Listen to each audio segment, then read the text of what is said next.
Bismillah ar-Rahman ar-Rahim. In Surah Isra verse 11, Allah says, وَيَدْعُ الْإِنسَانُ بِالشَّهْرِ دُعَاءَهُ بِالْخَيْرِ وَكَانَ الْإِنسَانُ عَجُولًا. And the translation of this verse is, and man supplicates for evil as he supplicates for good, and man is ever hasty and impatient. Now, as I mentioned in the previous episode, it is important to pray for general things as opposed to specific things. In other words, it is better to say, Allah, please give me this specific thing if it is good for me, and if not, then give me in place of it whatever is good. This is a general dua. But the problem is many of us complain that we are making general duas, but they still aren't coming true. Now, what does that mean? Is Allah not responding? To answer this, let's study the lives of two people in particular. Yaqub alayhi salam made a dua to Allah to be reunited with his son. In fact, he just wanted to know if his son was okay. Now that seems like a pretty general and reasonable dua. Any parent would want to know if his or her son was healthy and fine. But does Allah respond immediately? No. Even though Yusuf alayhi salam is not far from Palestine at that moment, but still Yaqub is not given any information from anyone for over 20 years regarding the fate of his son. Now yes, Allah did eventually give Yaqub alayhi salam the thing that he wanted. He was eventually reunited. But why the huge delay? Because there was benefit in having father and son separated. The father was overprotective of his son, and despite being a prophet, he needed to understand that Yusuf alayhi salam could only gain wisdom and maturity if he was allowed to be independent, if he was allowed to make mistakes, or if bad things were allowed to happen to him. An overprotective father could not understand that, so he was separated. Of course, they understood the wisdom behind it all, but they understood it many years later.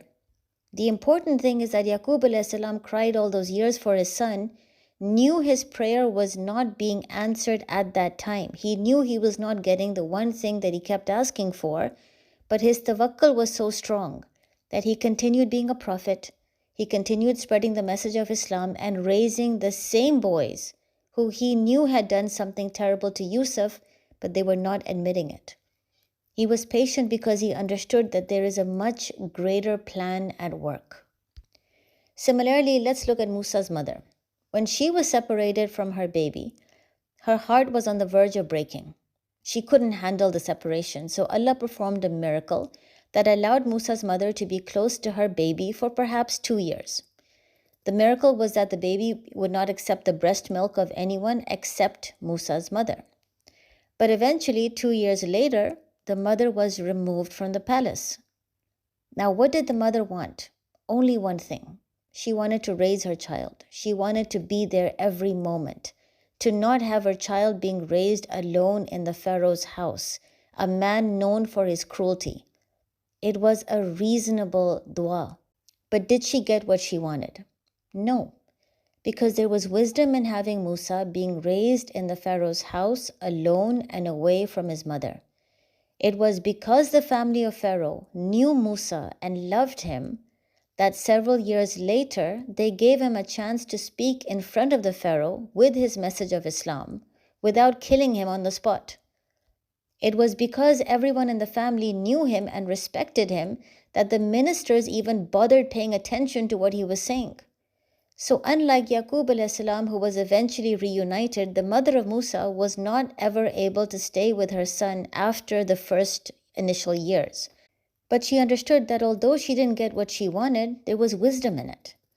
The important thing to remember is that at times we are asking for something that isn't good for us or for Islam. And that's what this verse is saying. Even though we feel our dua is reasonable, it's general, we still might be asking for something that is not in our best interest. Shar in this verse doesn't mean just evil. It also means something that is worse. So perhaps we think we are asking for something good, but it is bad or worse for us and we just don't know. Does that mean our dua is not being accepted? No, just because you don't get what you want doesn't mean your dua is not being accepted. Acceptance means that either you will get what you want later on, or you will get it as a mountain of reward on the day of judgment. So yes, it is being accepted, just not in the way that you have imagined. So maybe you're asking Allah for a job, for a good marriage, for a good life partner. Keep asking. Every dua you make with sincerity is being accepted.